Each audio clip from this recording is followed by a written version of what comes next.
अस्सलाम वालेकुम दोस्तों, मेरे चैनल सिविल विज़डम में आपको खुश आमदीद है। मेरी ये वीडियो बनाने का मकसद इंजीनियर को भी समझाना है और जो नॉन टेक्निकल है उनको भी अंडरस्टैंड कराना है कि स्ट्रक्चर इंजीनियरिंग, स्ट्रक्चर ड्राइंग को आप किस तरह स्टडी कर सकते हैं। तो ये हमारे पास एक ड्राइंग्स का सेट है। तो इसमें शीट नंबर 1, शीट नंबर 2, ये सारी शीट्स टोटल 8 शीट्स हैं। तो इसमें पहले मैं आपको ये बताऊंगा कि इसके जनरल नोट्स जो हैं आपने समझने हैं कि ये जनरल नोट्स हमें कह क्या रहे होते हैं। फ़र्ज़ करें आप अगर साइट इंजीनियर हैं या कंस्ट्रक्शन मैनेजर हैं, तो कंस्ट्रक्शन इंजीनियर हैं, तो उसमें आपने जब ड्राइंग को स्टडी करना है तो ये जनरल नोट्स आपके लिए लाजमी है। तो इसमें मैं आपको लेके चलता हूँ जनरल नोट्स में क्या क्या हिदायत दी गई होती हैं और इनको फॉलो करना लाजमी होता है। इसको लेके हमने बिल्डिंग को आगे बढ़ाना होता है। जी चले चलते हैं। तो जी इंजीनियर्स, तो structure work specification and general notes हैं ये। तो पहला मैं आपको बताता हूँ कि इसमें लिखा है कि work this drawing with all other relevant drawings. मतलब ये है कि इसमें कुछ ड्राइंग्स हैं जो उनको आपने मिलाकर पढ़ना है। अगर मिसाल के तौर पे S3 और S4 ड्राइंग है, इनको आपने कंजक्शन करना है। कुछ डिटेल S3 में होगी और कुछ डिटेल उसकी सेक्शन काट के आपको S4 या S6 में दे देगा। तो ये इसके लिए हमने देखना होगा। नेक्स्ट वो कह रहा है कि for dimension and floor level आपने आर्किटेक्चरल ड्राइंग फॉलो करनी है। नेक्स्ट वीडियो में आपको मैं आर्किटेक्चरल ड्राइंग के बारे में बताऊंगा कि आर्किटेक्चरल ड्राइंग भी दिखाऊंगा आपको। और अभी जो मेरे वीडियो बनाने का मकसद ये है कि आपको जनरल नोट्स के बारे में ज़रा गाइड दी जाए। तो यूँ मैं साथ में आपको ये बिल्डिंग भी साथ में बन रही है, तो साथ में आपको बिल्डिंग की वीडियोस में शेयर करता रहूँगा और आपको कंसेप्ट भी क्लियर करता जाऊँगा कि कहाँ कहाँ पर आपने इसको देखना होता है। तो नेक्स्ट मैं आपको बताता हूँ नंबर 3 पर in case of any doubt confusion in structure drawings please ask before execution of work. अगर जहाँ पर आपको कोई ड्राइंग की समझ नहीं आ रही तो ये आप जो डिज़ाइनर होगा उससे आप पहले रब्ता कर लेंगे, यहाँ पर कुछ चेंजिंग वगैरह तो नहीं है, कोई चीज़ होल्ड में तो नहीं है, तो तब आपने कंफर्म करके एग्जीक्यूशन करवानी है। नेक्स्ट नंबर है 4। आपने जो सीमेंट इस्तेमाल करना है, सीमेंट आपके पास पोर्टलैंड सीमेंट हो और जिसकी स्ट्रेंथ जो आपने कॉलम बनाने हैं, स्लैब्स होंगे, बीम्स होंगी, तो उसकी डिटेल बताइए।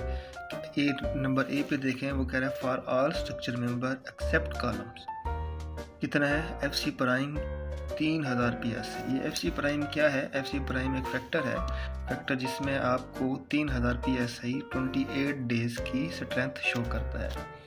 सिलेंडर जब आप वर्किंग कर रहे होंगे साइड पे, कोई मिक्सर मशीन या आ रही होगी, तो उसके लिए आप जब सिलेंडर कास्ट करेंगे उसको 28 दिन के लिए आप रख देंगे किसी पॉन्ड में क्योरिंग के लिए। तो 28 डेज बाद उसकी आप टेस्ट लगाएंगे।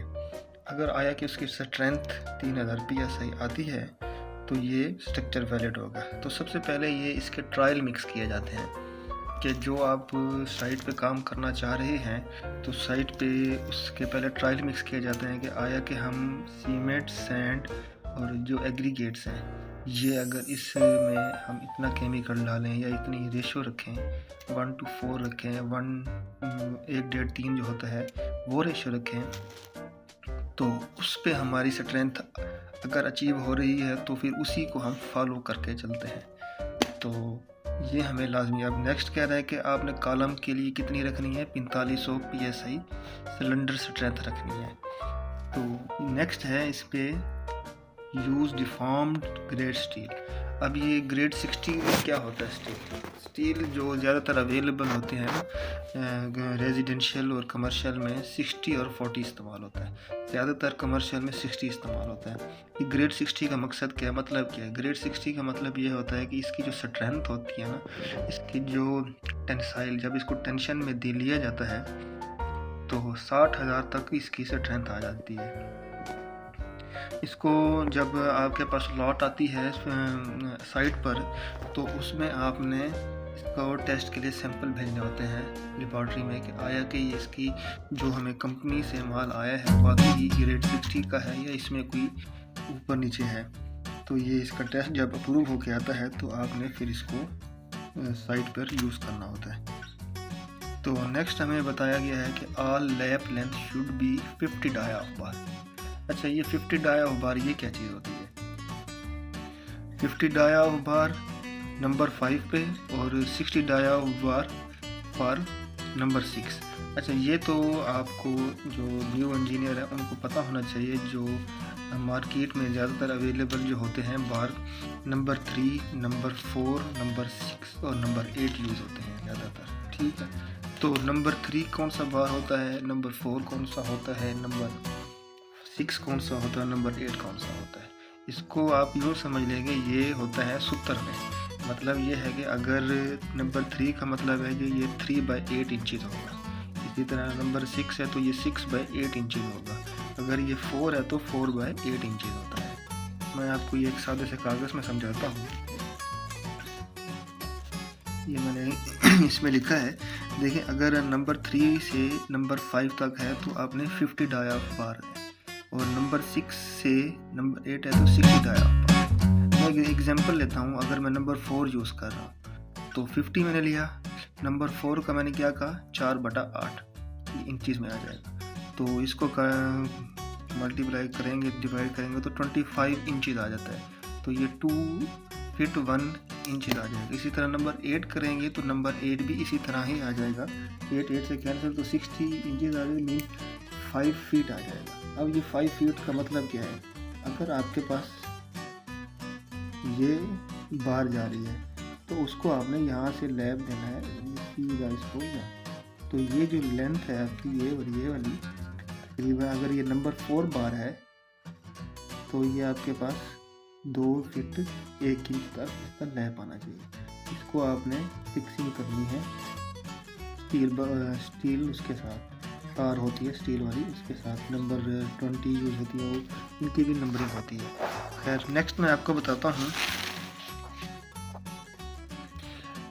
नेक्स्ट हमारा है नंबर 7 पे कि फॉलोइंग आर क्लियर कवर, जो क्लियर कंक्रीट कवर जो होते हैं बार को आपने देने हैं।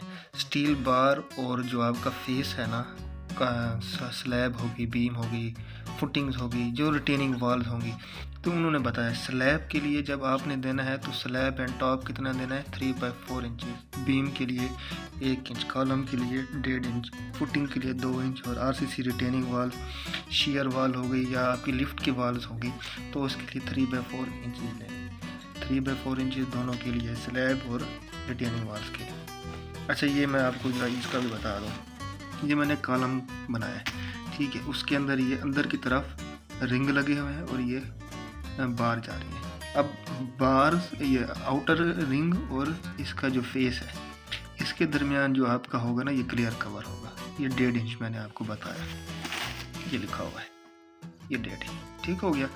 नेक्स्ट मैं आपको बताता हूँ नंबर 8, वो कह रहा है provide number 3 bar 12 inch center to center, मतलब कि नंबर 3 की बार जो है ना वो आपने फिट के ही फासले पर देनी है। ये कहाँ पर बाइंडिंग करनी है आपने, ये लैब के अंदर करनी, ये मैं आपको नेक्स्ट आगे बताऊंगा डिटेल में। क्वेश्चन नेक्स्ट हमारे पास आ जाते हैं नंबर 9, एक्स्ट्रा जो आपकी ब्रिक मशीनरी होगी जो बाहर की है आउटर फेस की, वो क्या है 9 इंचेस थिकनेस होनी चाहिए। ऑल फ्रेम स्ट्रक्चर, अगर फ्रेम स्ट्रक्चर बना रहे हैं तो the construction work must be supervise by qualified civil engineer, ये हो गया। फिर safety of adjacent building during construction must be assured to avoid any damage, जब भी आपने कोई काम देखना है कि साथ में कोई बिल्डिंग तो नहीं है, अगर एक्सपेशन कर रहे हैं कोई ये देखना है कि उसको डैमेज वगैरह तो नहीं हो सकता, तो ये भी आपने इसका कवर करना है। Development length of column in footing should be 24 of dia. Development length क्या है, डेवलपमेंट लेंथ ये है कि जब आपका, ये मैंने आपको बताया, ये आप देखें ये आपका कॉलम है और ये फुटिंग यहाँ से स्टार्ट हो रही है, डेवलपमेंट जहाँ से ये फुटिंग की कंक्रीट से लेके जहाँ तक ये बेंड होगा, ठीक है, ये डेवलपमेंट लेंथ होती है। तो उसने वो क्या कहा है 24 इंटू डाया तक होनी चाहिए कम से कम। नेक्स्ट है कि provide camber in slab beam और span of 240 are as mentioned in diagram drawings. तो इसमें कैम्बर क्या होता है? कैम्बर ये होता है कि जब आप कोई बीम वगैरह इंस्टॉल कर रहे होते हैं तो सेंटर से उसको थोड़ा सा स्पेसिंग देते हैं, थोड़ी सी उभरी हुई देते हैं, ताकि जब कंक्रीटिंग हो रही हो तो वो अपने लेवल पे मेंटेन हो जाए। तो कैम्बर ये निकालने का तरीका मैं आपको ये बता देता हूँ। मिसाल के तौर पे ये हमारे पास 2 कॉलम है, सेंटर में हमारी बीम आ रही है 30 फीट की, ठीक है। तो 30 को मैं डिवाइड करूँगा 240 पे एज मैंशनड, ठीक है। 240 को जब डिवाइड करूँगा तो ये क्या आ जाएगा 0.125 फीट। अब इसको मैंने इंचज़ में कन्वर्ट करना है तो मल्टीप्लाई बाय 12, तो ये 1.5 इंच का आपने सेंटर में इसका कैम्बर देना है, ठीक हो गया। नेक्स्ट है water proofing coating and external side of base RCC bar. Water proofing आपने देनी है। स्टील पाइप्स जो है, आपने जो फोल्डिंग पाइप्स इस्तेमाल करें वो स्टील की होनी चाहिए। छत के लिए जो प्लेटें होंगी वो स्टील की होनी चाहिए। और क्लाइंट कॉन्ट्रैक्टर रिस्पॉन्सिबल ये जो होता है, तकरीबन इसमें 17 के करीब आपको इन्होंने दी हुई है। तो नेक्स्ट वीडियो में आपको बताऊंगा कि इसको आपने लेआउट जो होता है किस तरह करना होता है, क्या क्या डायमेंशन लेनी होती है, कॉलम्स कौन से इस्तेमाल करने होते हैं, नेक्स्ट मैं आपको इस वीडियो में बताऊंगा। तो इंजीनियर्स, थैंक्स फॉर वाचिंग, और मेरे चैनल को ज़रूर सब्सक्राइब करें ताकि हमें भी सपोर्ट मिले, हम वीडियो मज़ीद आपके लिए इंफॉर्मेटिव बनाएं। थैंक्स, अल्लाह।